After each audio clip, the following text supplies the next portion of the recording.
And now, it's time for another Dice Tower review with Tom Vasel.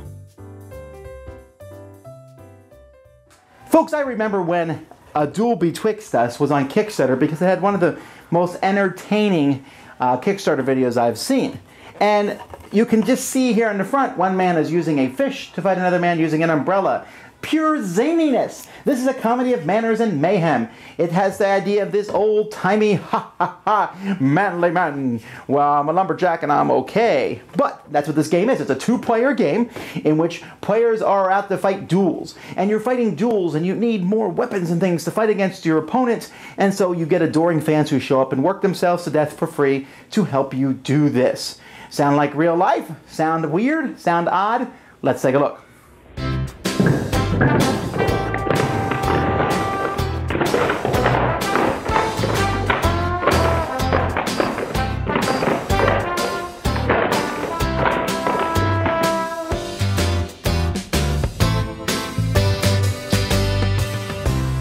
The first thing you'll do in your turn is you pick your duelist persona. So maybe here I want to be Major John Throttlesby. And I like the word throttle. That's a good thing to have. Well, there's other people you can be here too. You can be Lady Octavia Peppercorn or Percival Sparkletrout. Okay, so their names. But anyway, you get to be one of these guys. You're also going to get 5 minors. Now, the minors are different people who are your fans. And they come and apparently you can put them in the work for mines for free. I'm not really sure. They all look different. I'm assuming they're Kickstarter backers, which would make them going to work in the mines, I think, a bit ironic. I think this game had some sort of pledge because apparently there's zombie miners because, well, anyway, I can't even explain that. That just doesn't make any sense. Stop sticking zombies and things that have nothing to do with them. But anyhow, you're also going to have some favors here. Each player is going to start with 4 favors. The object of the game is to get all the favors from the other guy or to get more from them.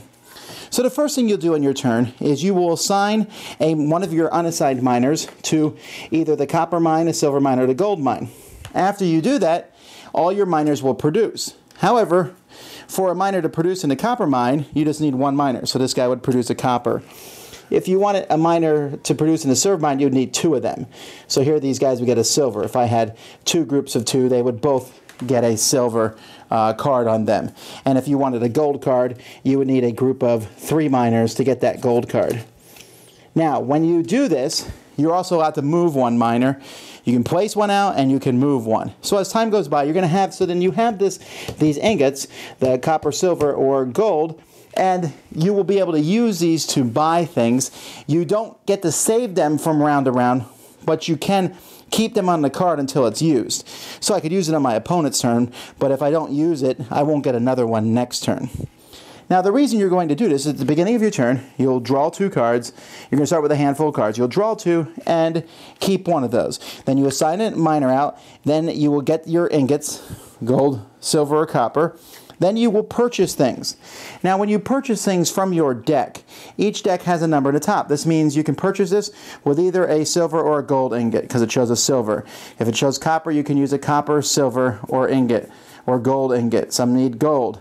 If it shows black, you can do whatever you want as long as it's at least a value of 2. So 2 coppers, or a silver, or a gold. So there's different denominations. Some cards are free to play. Now, the majority of the cards that you will play, likely, are going to be item cards. When you're placing an item in front of you, first you pay the cost. So here, for example, is a concealed shiv. It tells you how many hands it fills. This one fills 1 hand. Here's, for example, a crushing warhammer. This would fill 2 hands. Here we have a shield that fill hands, so maybe I could have a shield and a shiv. There's different pieces of armor. There's a helmet. Here's a concealed dagger, a claymore sword, a concealed cane, a crushing warhammer, a concealed close shaver, a sword saber, and this armor codpiece. All right. Now you'll notice that each of these things, okay, here's, for example, the crushing warhammer and the armor codpiece has spots for ingots on it. That's because when you put it out, it's not worth anything till you completely build the item.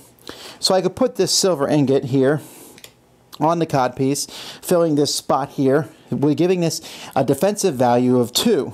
This crushing warhammer, perhaps I put 2 coppers and a gold on it, which would give this a value of 5. Now, you cannot use the item until it's completely built, so items that have more slots will take longer to get ready to fight with. Once you're done with this, you then have the opportunity to duel. You don't have to in your turn, but you can. When you duel, you'll turn over the top duel card, unless there's 3 cards, duel cards already turned over. Then you can either pick one of the duels or you can back down and decide not to use a duel. If you do decide to duel your opponent, you have to abide by the rules of whichever duel you pick. For example, this one says swords and concealed weapons are allowed, but no crushing weapons or shields. This one here, only weapons which fill 2 hands are allowed. This one, only crushing weapons, concealed weapons, and shields are allowed. No swords. Here, concealed weapons only. Here, any weapon, but no armor because you're fighting in your birthday suit. Or pandemonium, which allows you to do everything. Now, as players are in the duel has a couple things. First of all, you're going to compare the weapon that you're allowed to use, whichever weapon you decide to bring, subtract your opponent's armor that he's allowed to use. He'll do the same. Whoever has the higher amount wins the duel. But before players do that, they can play cards. Now, on a player's turn, they can play event cards. These are special ability cards that will give you different things. Like here, draw 2 cards and add them to your hand. Your nemesis draws 1. Or free beer, you can shut down one of your opponent's mines or discard as many cards as you want. But during a duel, you also can play trick cards. Destroy an ingot in any item your opponent is currently using in combat. It cannot be replaced. You can make their weapon go down. Or one of your miners can martyr himself. Or you can cheat and use a weapon that you're not allowed to use normally. Or you can reduce your opponent's damage by 2. Now, you need to have ingots to pay for these cards, but these can also change things. Now, the winner of the duel has 2 options. The winner can either steal a favor from the other person, which is how you win the game, or they can add 2 more of these miners. 2 more fans come over. Yeah, we love you, oh. So you take these 2 guys, and that gives you more people. So instead of having 5, you can have 7, 9, 11, whatever. The game will end when one person gets all the favors from your opponent, or when you've gone through the whole duel pile, at which case whoever has more favor is the winner of the game. So here's the deal with this game. First of all, the zaniness is obviously there. From the fact that you're wearing a codpiece to fighting in your birthday suit to pulling a sword out of a cane, that's pretty cool. It is a little odd. On the front of the box, they show a guy hitting the other one with a fish and the other one with an umbrella, and that's actually not what the game is. You're actually using pretty cool weapons like claymore and a warhammer and such, which doesn't seem to fit the theme as much. But, be that as it may, the comedy is certainly in the game. The game has one really great mechanism, and that is that taking the miners and putting them out, and you can put lots of miners in the coppers and get coppers very quickly, or move them to the silvers, which takes 2 miners for 1, or put 3 in the gold. And wow, that's such a good thing, and I like it, and I wish it was used in other games. It's a cool idea. I'm not convinced it's as well balanced as it could be. Silver is obviously the way to go in this game.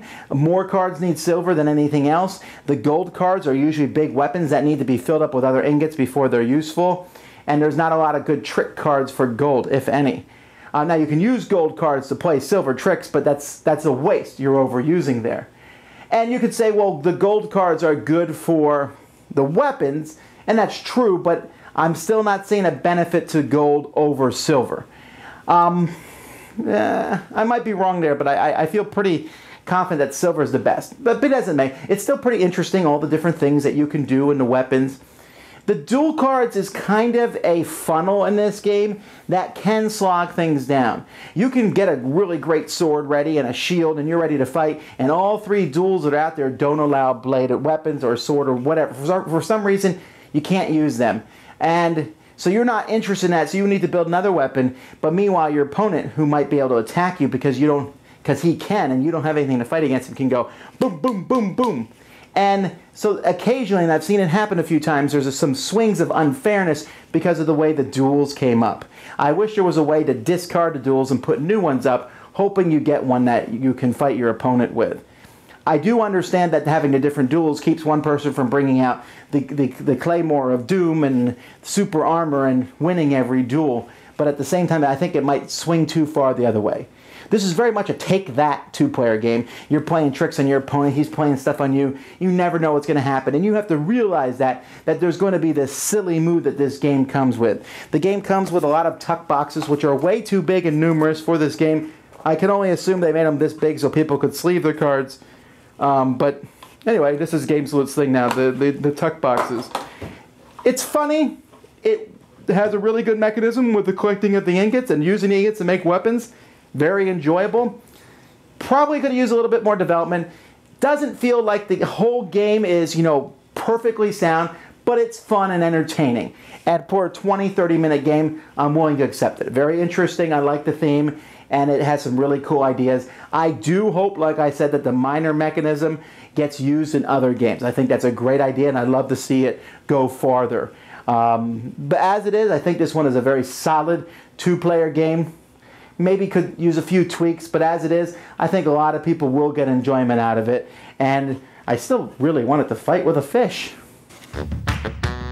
Thanks so much for watching the Dice Tower videos. Find more great videos and reviews, as well as our top-rated audio podcast at Dicetower.com. You can also find other great shows at Dicetowernetwork.com. I'm Eric Summerer, and you've been watching The Dice Tower. The Dice Tower is sponsored by Cool Stuff Inc., where you can find great games for great prices. Cool stuff in stock. Check them out at CoolStuffInc.com. Freedom! Oi, shut the door! There.